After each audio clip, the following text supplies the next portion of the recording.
Hello student, very good morning. આજે આપણે topic number 2.3ની વાત કરશું. બહુ જ ઇન્ટરેસ્ટિંગ છે, ઘણા બધા નવા કન્સેપ્ટ આવશે. હવે પરમાણુના બોહરના નમૂના તરફ દોરી જતો વિકાસ, મતલબ થોડીક આપણે હિસ્ટોરિકલ ઇવેન્ટ જોવાની છે કે વૈજ્ઞાનિકોએ કેવી કેવી શોધ કરી જેનાથી આપણને આજનું લેટેસ્ટ પરમાણુનો નમૂનો છે મળ્યો છે. તો ચલો સમય ન લેતા વધારે સ્ટાર્ટ કરીએ છીએ. આપણે આગળના લેક્ચરમાં ભણી ગયા હતા કે રુથરફોર્ડનો જે પરમાણુય નમૂનો છે એની થોડી ઘણી મર્યાદાઓ હતી.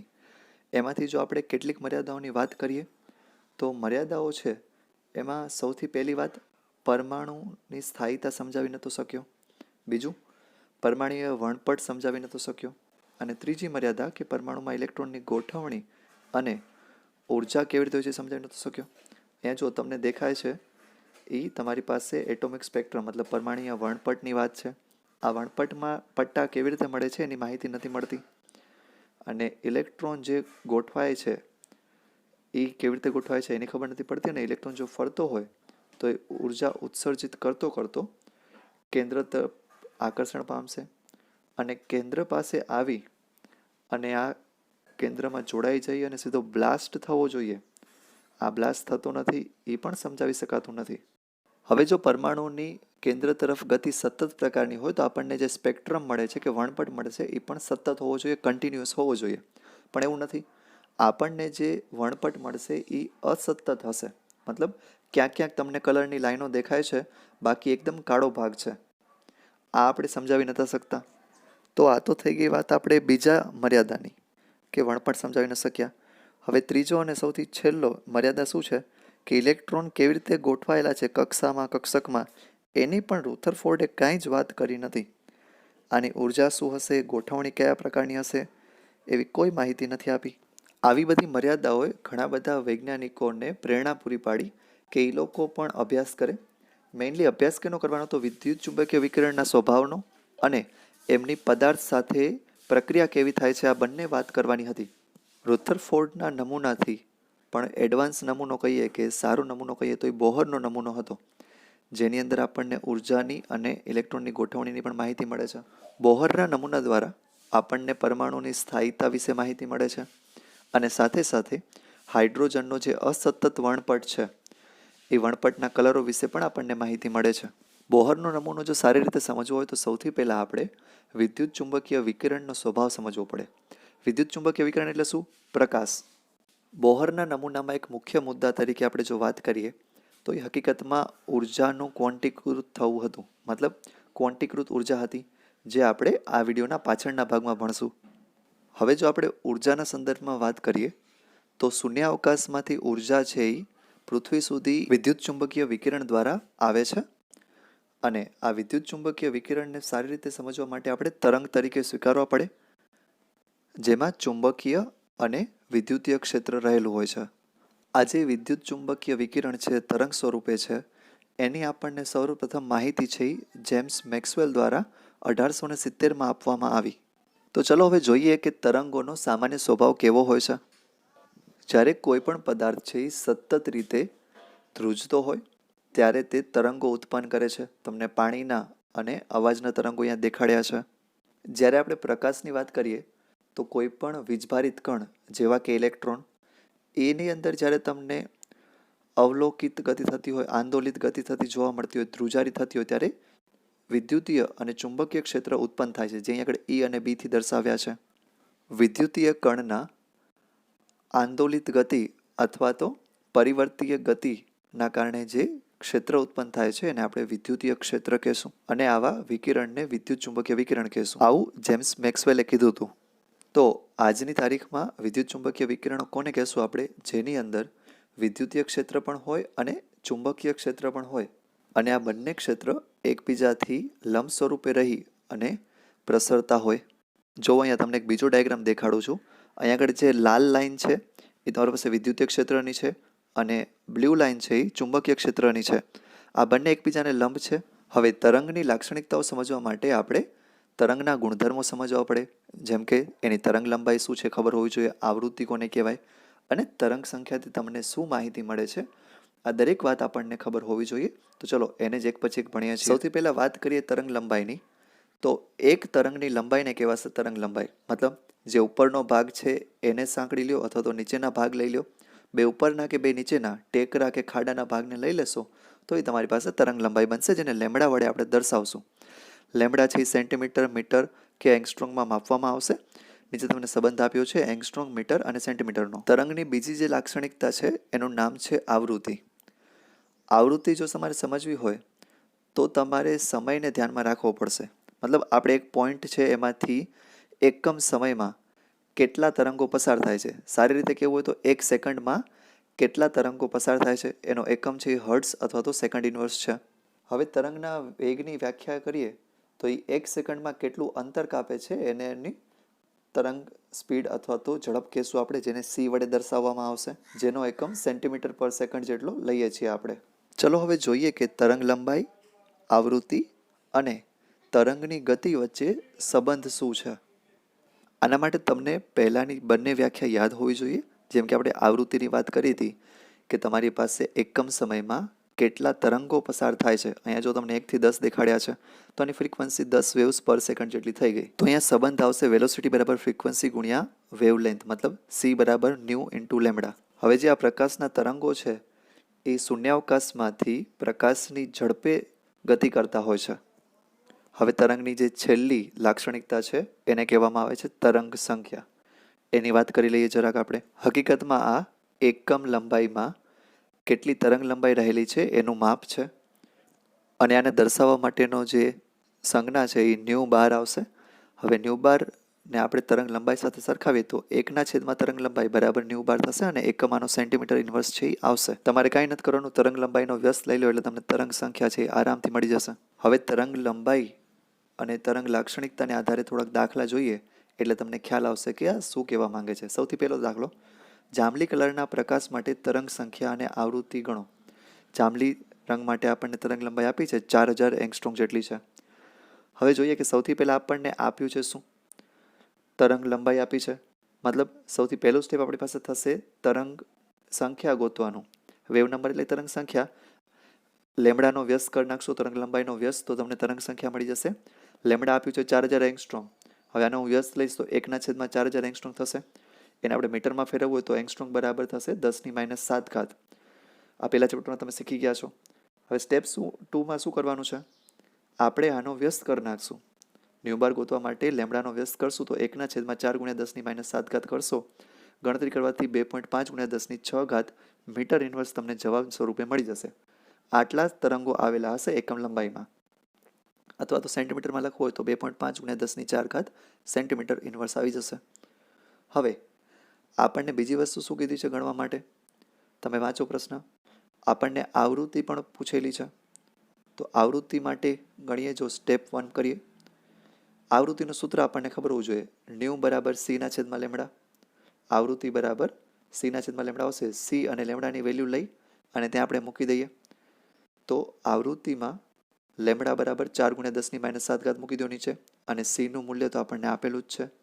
c નું મૂલ્ય આપણને દીધું છે 3 × 10⁸. બંને મૂલ્ય મૂકવાથી આપણને ન્યૂ છે, મતલબ કે આવૃત્તિ, એનો જવાબ ગણતરી કરવાથી મળી જશે.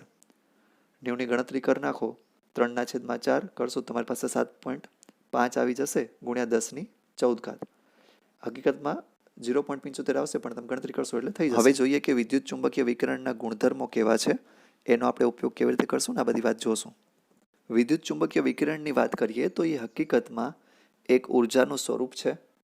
આ ઉર્જાની અંદર તમને એક પછી એક વારાફરતી આવતા ચુંબકીય અને વિદ્યુતીય ક્ષેત્ર દેખાશે જે એકબીજાને લંબ હશે, અને પાછા આ બંને ક્ષેત્ર જે પ્રકાશના પ્રસરવાની દિશા છે, જો અહીં આગળ ગ્રીન લાઇટથી દેખાડી, એને પણ લંબ છે. મતલબ ત્રણેય વસ્તુ એકબીજાને લંબ હશે. જો તમે અવાજના કે પછી પાણીના તરંગોની વાત કરો તો એમને પ્રસરવા માટે માધ્યમની જરૂર છે, પણ વિદ્યુત ચુંબકીય ક્ષેત્ર હોય તમારી પાસે, વિદ્યુત ચુંબકીય વિકિરણ શૂન્યાવકાશમાં પણ પ્રકાશની ઝડપે પ્રસરી શકે છે. પ્રકાશની ઝડપ એટલે 3 × 10⁸ મીટર પર સેકન્ડ જેટલી બહુ જ વધારે ઝડપથી પ્રસરશે. બધા જ વિદ્યુત ચુંબકીય વિકિરણની ઝડપ તો સરખી હોય છે, પરંતુ તેમની તરંગ લંબાઈ અલગ અલગ હશે, અને આ તરંગ લંબાઈ અલગ અલગ હોવાથી એમની જે આવૃત્તિ છે એ પણ અલગ અલગ હશે. તો તમને વેવલેન્થ અને ફ્રીક્વન્સી અલગ જોવા મળશે. હવે વાત કરીએ વિદ્યુત ચુંબકીય વિકિરણની ગોઠવણી માટે. તમે ડાબીથી જમણી બાજુ જાઓ છો એમ તરંગ લંબાઈ વધે છે અને આવૃત્તિ છે એ ઘટે છે. એ આખો અહીં આગળ તમારી પાસે વર્ણપટ આપેલો છે. હવે આ વર્ણપટમાં આપણે દરેકે દરેક ક્ષેત્રની વાત કરવાની છે. તરંગ લંબાઈ આવૃત્તિના સંદર્ભમાં સૌથી પહેલાં આપણે તરંગ લંબાઈ અને આવૃત્તિને ધ્યાનમાં રાખીને જોશું. તમારી સામે જે આખો પટ્ટો દેખાય છે એ હકીકતમાં વિદ્યુત ચુંબકીય વર્ણપટ છે. અને આ વિદ્યુત ચુંબકીય વર્ણપટમાં સૌથી વચ્ચેનો ભાગ જે અલગ અલગ કલરનો દેખાય છે, જાનીવાલી પીનારા, એને આપણે દ્રશ્યમાન વર્ણપટ તરીકે ઓળખીએ છીએ. દ્રશ્યમાન તરંગોની જો વાત કરીએ તો એમની આવૃત્તિ 3.9 × 10⁻14 હર્ટ્ઝથી કરીને 7.9 × 10⁻14 હર્ટ્ઝ સુધીની છે.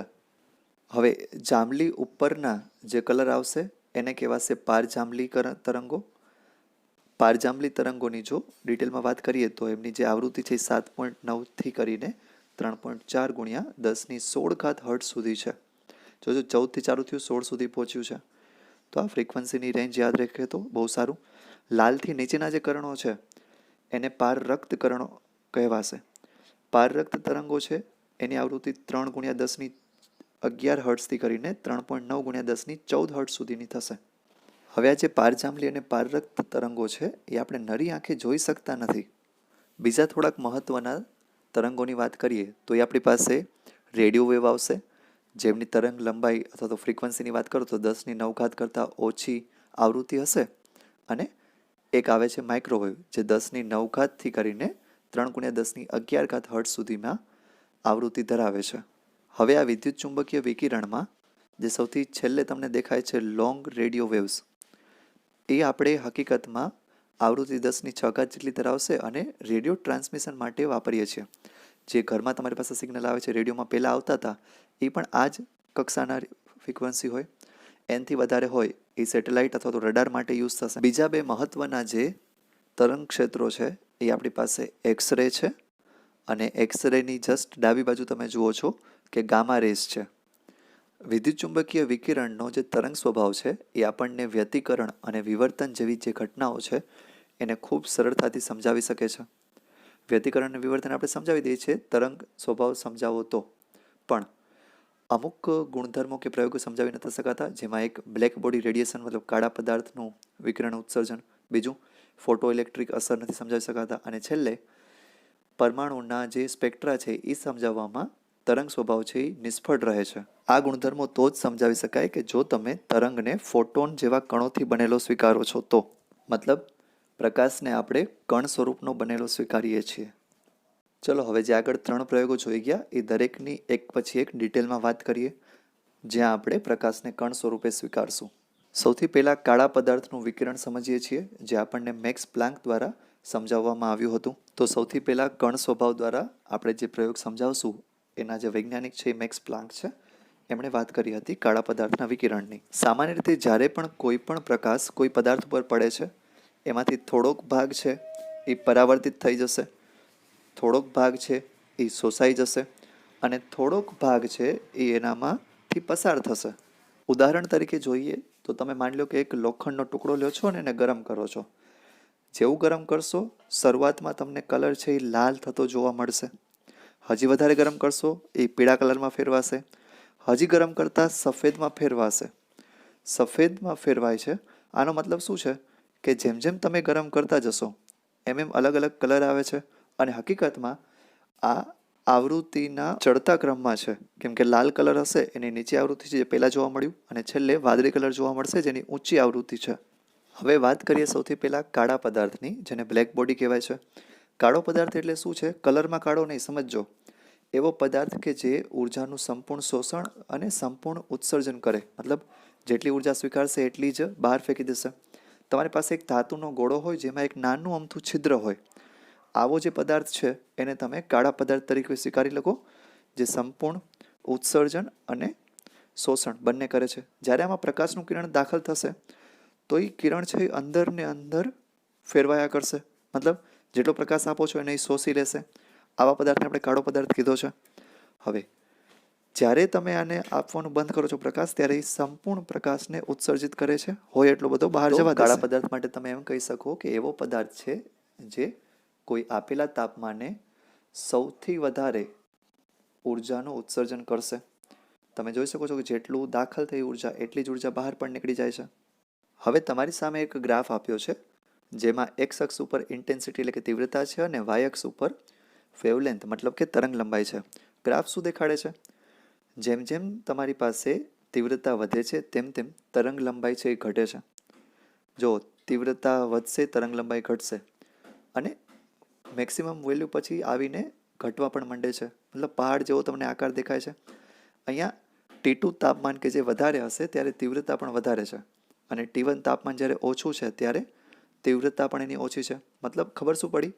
ઊંચા તાપમાને પ્રકાશની તીવ્રતા વધારે અને નીચા તાપમાને પ્રકાશની તીવ્રતા ઓછી છે.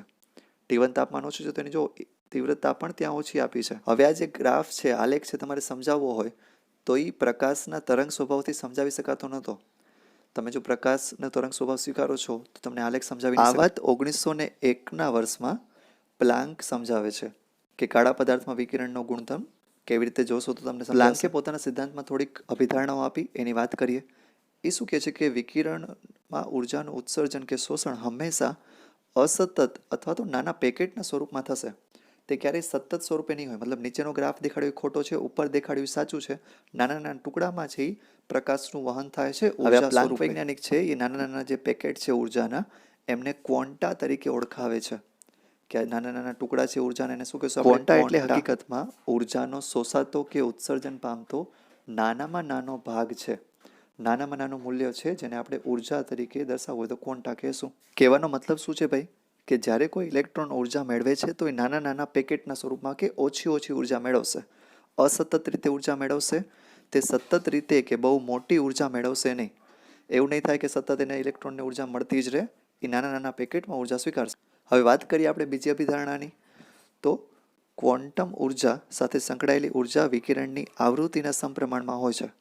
મતલબ પ્રકાશની ઉર્જા તમારે જો જાણવી હોય તો એની આવૃત્તિ જાણવી પડે. ઈ ચલે છે ન્યૂ. ન્યૂ એટલે આવૃત્તિ ને ઈ એટલે ઉર્જા. હવે આ સપ્રમાણતા અચળાંક દૂર કરવા માટે આપણે એચ ઉમેરી દીધો જેને આપણે પ્લાન્કનો અચળાંક કહેશું. એ અહીંયા આગળ એનર્જી દેખાડે છે તો ઉર્જા દેખાડે છે પ્રકાશની અને એચ છે એને પ્લાન્કનો અચળાંક કહેશું જેનું મૂલ્ય ફિક્સ હોય 6.625 × 10⁻34 જૂલ સેકન્ડ. આ મૂલ્ય યાદ રાખવું પડશે તમારે. અને જે ન્યૂ દેખાડ્યું છે એ વિકિરણની આવૃત્તિ છે. વિકિરણની આવૃત્તિને આપણે ન્યૂ અચળાંક વડે દર્શાવશું. આવૃત્તિનું બીજું એક સૂત્ર આપણે ભણીને આવ્યા હતા c/લેમ્ડા. તો ન્યૂનું મૂલ્ય છે એ ઉપરના સમીકરણ 1માં મૂકી દઈએ તો h ગુણ્યા ન્યૂ એની બદલે તમે શું લખી શકો છો? h ગુણ્યા c/લેમ્ડા. તો આપણું આખું સમીકરણ છે એ બદલાઈ જશે. e બરાબર hc/લેમ્ડા. એવી રીતે તમે આખું સૂત્ર છે એ બનાવી શકો છો. હવે જોઈએ આપણે ત્રીજી અભિધારણા માટે કે પદાર્થ દ્વારા શોષણ પામતી કે ઉત્સર્જિત થતી ઉર્જા ક્વોન્ટાના ગુણકમાં હોય છે. મતલબ ક્વોન્ટાની સાથે ગુણક પ્રમાણમાં પૂરેપૂરી 1, 2, 3 એવી રીતે સંખ્યાથી ગુણી નાખશો એવી રીતે સૂત્ર બનશે E બરાબર Nhν. કહેવાનો અર્થ શું થયો? કે પ્રકાશની ઉર્જા છે એ સતત નહીં હોય. એ હંમેશા કોઈકના ને કોઈકના ગુણાંકમાં હશે. hν ગુણાંકમાં છે. તમે રેન્ડમલી કોઈ પણ નંબર ન લઈ શકો. ઉદાહરણ તરીકે 1 hν, 2 hν, 3 hν એમ હશે. 1.5, 1.3 એવું નહીં હોય. આ જે પોઈન્ટ છે ને કહેવાય છે ક્વોન્ટીકૃત ઉર્જા અથવા તો ક્વોન્ટાઇઝેશન ઓફ એનર્જી. આ ટોપિકને સારી રીતે સમજવા માટે પ્લાન્કના સમીકરણ આધારિત થોડાક દાખલા ગણી લઈએ. દાખલામાં શું છે જુઓ. 4.96 × 10⁻14 સેકન્ડ ઇન્વર્સ આવૃત્તિ ધરાવતા 1 મોલ ફોટોનની ઉર્જાનું મૂલ્ય ગણવાનું છે. મતલબ તમને આવૃત્તિ આપી દીધી છે અને ઉર્જા પૂછી છે. મોલ કેટલા છે? એક જ. જુઓ સૌથી પહેલાં સ્ટેપ 1 આપણે સૂત્ર મૂકી દઈશું. E બરાબર hν.